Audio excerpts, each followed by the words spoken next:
Hello, it's me.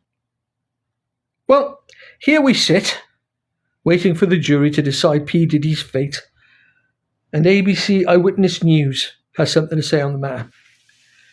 Specifically, the jury. Jurors send third note to judge on first day of deliberations. So, shout out to Eyewitness News ABC. Go over there and give them some love, and let's see what they have to say for themselves.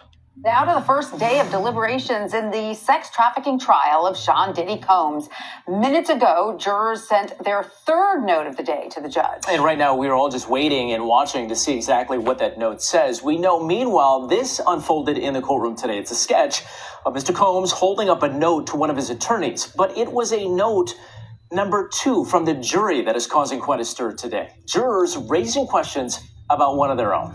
Eyewitness News reporter Kimberly Richardson is live in Lower Manhattan now with more on this day of drama. About one of their own.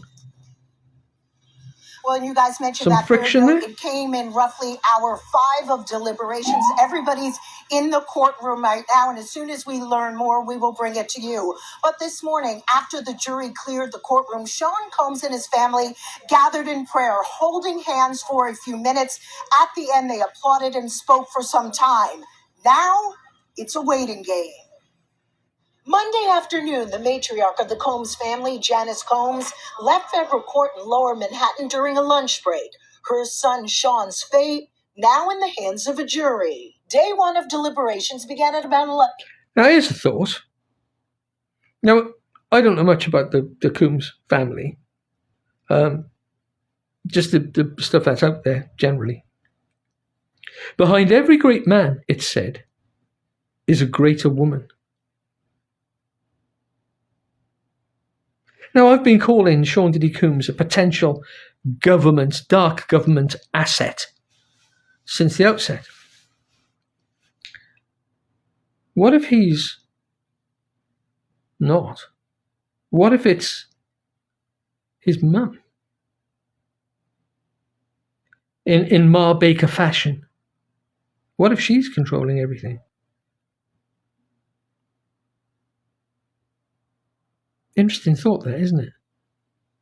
I don't think it's true, of course. But, interesting thought.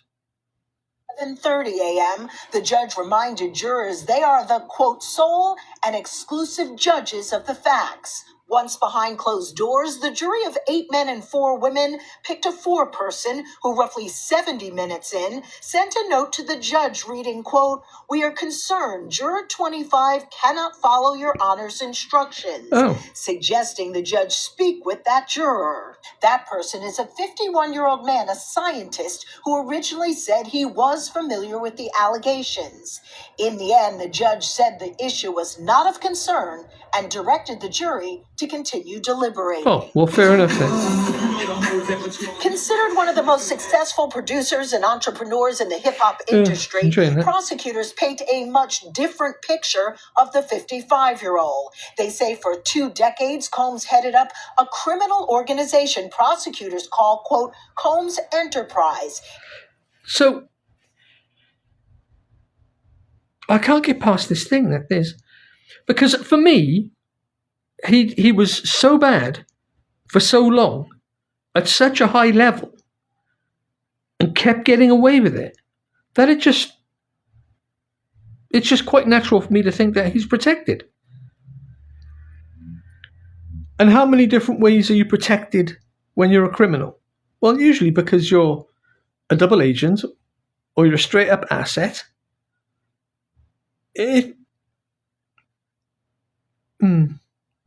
Epstein, anyone? In which he, quote, abused, threatened, and coerced. However, Epstein does appear to have been unalived. So that's a bit weird, that one. But then, it's all spycraft, isn't it?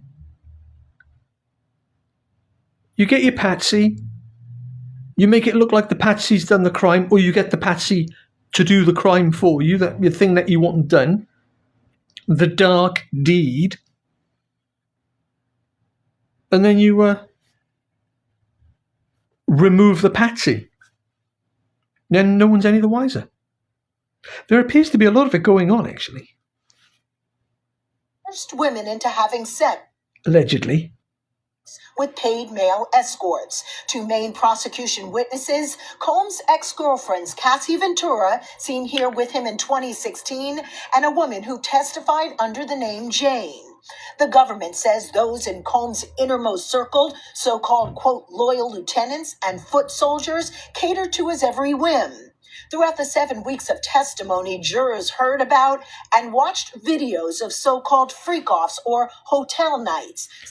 The more we find out about the lifestyle and the way it unfolded, right, and the high level of organization that was involved, it must have been exhausting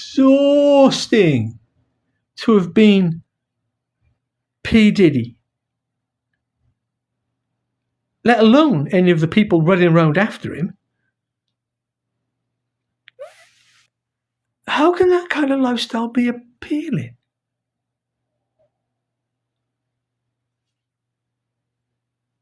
Sometimes days-long drug-fueled sex sessions. But Combs insists he's Drug-fueled sex sessions, that's how it can be appealing. How short-sighted of me. innocent, that any and all sexual encounters were consensual. Now, there are 5 alternate jurors. The judge did send them home today, but they are not dismissed. They're essentially on standby for if and when they are needed. Again, that third note coming today during the roughly 5th hour of deliberations. When we find more information, we will bring it to you. For now, we're live in Lower Manhattan. Kimberly Richardson, Channel 7, Eyewitness News. And Kimberly, to that point, they're all just so damned photogenic and well prepared, aren't they? These news anchors, they really are. It's just, they're just so fluid. So here we are, waiting. Not much further along, except for the one juror who appears to have difficulty in following the instructions, but is a scientist. Your natural assumption, I think, or your initial assumption is that these people are smart. But as we all know, academic smarts don't necessarily make you a clever person. It's a bit of an oxymoron, but yeah, it's a true thing nonetheless. So, you, like me, will continue waiting with bated breath. This is their second day now, because I'm in the UK. Second day deliberating, which will just be getting underway now as I'm recording this, or maybe they've been underway an hour or so, something like that. Until the next time, this is me signing off. Look after yourselves.